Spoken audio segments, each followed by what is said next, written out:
Welcome back into Pattrn. It's the name. The Great Salt Lake, right? It's great. You think it's wonderful. Salty. It's this big, salty, great thing. But it doesn't look so great these days. Yeah, we're going to take a look at the water levels, and the direction they are going is not the direction we like to see. It's no wonder experts are concerned about the future of this lake. So there's new research that shows it could be gone in as little as 5 years. So to break this all down for us, we've got Dr. Ben Abbott, a professor at hydrology and aquatic ecology at Brigham Young University, joining us.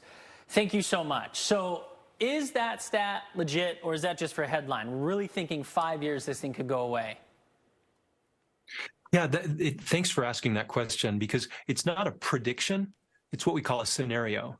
So we're saying if the current rate of water loss continues, then that's where the lake basically is dry. And I think it's important to point out a lot of bad consequences actually take place before the lake is completely gone. Right? We have changes in the chemistry, and it's going to start affecting our air pollution and the food web here long before that point. So this report really is meant as a literal warning to the people of Utah and our country as a whole. We've got to change the way we're managing water. All right, so why would we lose if that scenario played out? Why would we lose the water? Is it we're draining too much of it? Is it evaporation, right, not getting enough in? Is it all the above?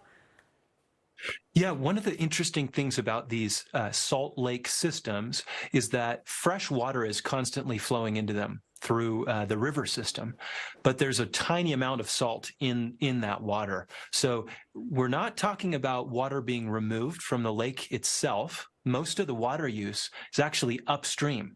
So it's farms that are being irrigated, urban areas that have lawns and outdoor vegetation. So we've diverted too much water. And by our estimates over the past few years, about 2/3 of the water that would naturally flow to the lake is being diverted and consumed upstream. 2/3. And so that has led to this rapid decline in the lake level. So we're That's basically doing this massive. ourselves. I was going to ask, has this lake ever dried up before historically? You know, not in the historical record. We broke the all-time low last year and the year before that, right? Each year we're kind of ratcheting down lower and lower. But these lake systems are naturally variable. So they go up and down depending on year-to-year changes in how much precipitation comes in, how much evaporation goes out. And that makes it hard to identify when there is a decline. Right, Yeah. since it's moving up and down a lot.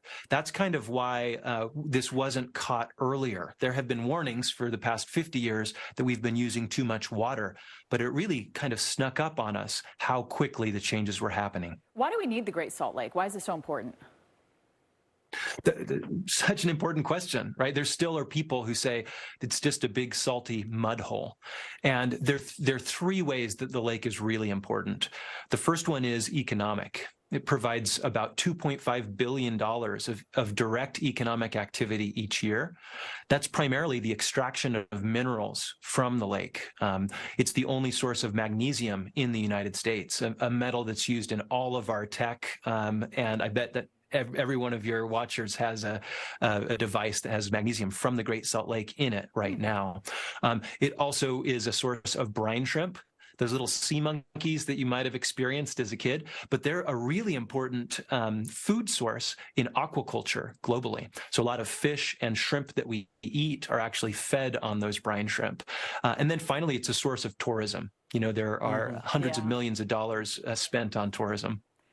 And then there's the public health dimension as well. If we lose the lake, the sediment that's exposed is going to be a source of toxic dust. Right. And we've seen this happen in other places.